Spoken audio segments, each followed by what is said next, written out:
प्यारे बच्चों नमस्कार। आज की ऑनलाइन कक्षा में आपका स्वागत है। आज हम पढ़ने वाले हैं 8वीं कक्षा का पाठ वाङ्मयम् तपः के का जो अंतिम भाग यानी श्लोक संख्या 9 और 10। ये दो श्लोक हमारे शेष हैं, ये हम आज की कक्षा में पढ़ेंगे।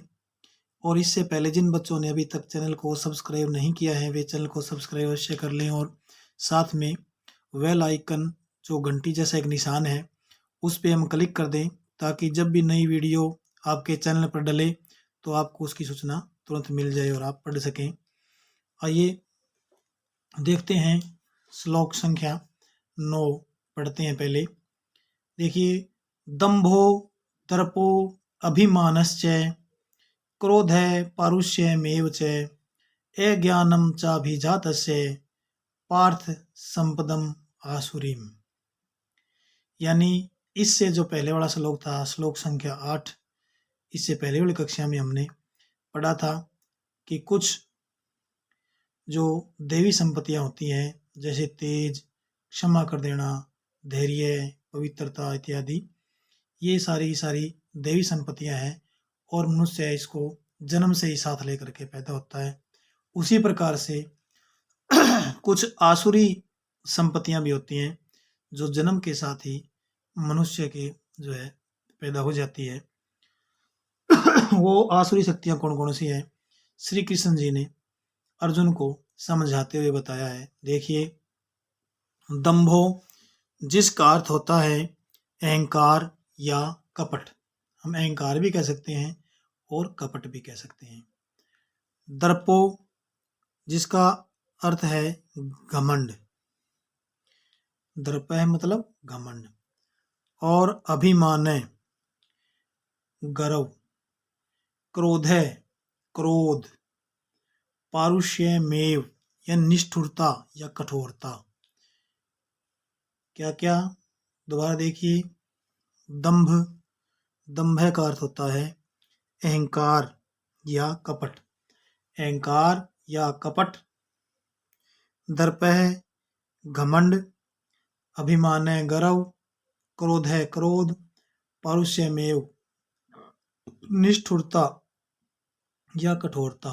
कुछ लोगों में होते हैं ये गुण आसुरी गुण है बेटा, इनको यदि आप किसी में से है तो त्याग दो। अज्ञानम चाभिजातस्य, अज्ञान अनपढ़ता या ज्ञान, चाभिजातस्य पैदा हुए मनुष्य के साथ, पार्थ है हे पार्थ, हे अर्जुन, संपदम आसुरीम ये संपत्तियां आसुरी संपत्तियां हैं। यानी आसुरी प्रकृति के लोग होते हैं जिनमें ये चीज होती है। क्या क्या, दंभ है, दंभ का अर्थ होता है अहंकार या कपट, घमंड, गर्व, क्रोध, कठोरता या निष्ठुरता, अज्ञान, ये साथ लेकर के जो पैदा होता है वह आसुरी संपत्ति का से युक्त होता है। यानी ये जो ऊपर बताई गई है, क्या क्या, अभिमान, अहंकार, कपट और दर्प का अर्थ है घमंड, गर्व, क्रोध, निष्ठुरता या कठोरता, अज्ञान आदि, ये आसुरी संपत्तियां होती है जो जन्म से ही जो है जन्म के साथ कुछ लोगों में पैदा हो जाती है। इसलिए इन संपत्तियों को हमें त्यागना चाहिए, ये हमारे हित में नहीं होती।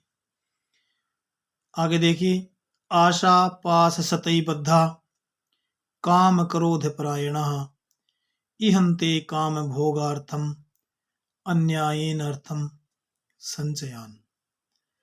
यानी अन्याय से लोग जो धन को इकट्ठा करते हैं उसके बारे में भी श्री कृष्ण जी ने अर्जुन को बताया। क्या बताया कि आशा पाश सतई बद्धा। इसका अर्थ होता है आशा की सतई सैकड़ों, बद्धा बंधनों से, पाश माने होता है बंधा हुआ, कि आशा की सैकड़ों बंधनों से बंधा हुआ या बंधे हुए, काम क्रोध परायणा, काम और क्रोध में स्थित लोग, इहंते इच्छा करते हैं, काम भोगार्थम, अपनी कामना को और अपने भोग विषयों को पूरा करने के लिए, अन्यायेन अन्याय से, अर्थम संचयान धन इकट्ठा करने की, इहंते माने इच्छा करते हैं। यानी धन इकट्ठा करने की इच्छा क्यों करते हैं?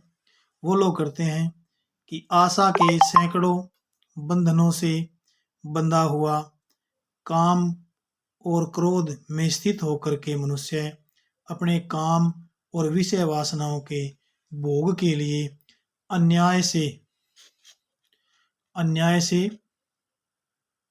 अनीति से धन इकट्ठा करने की इच्छा करते हैं।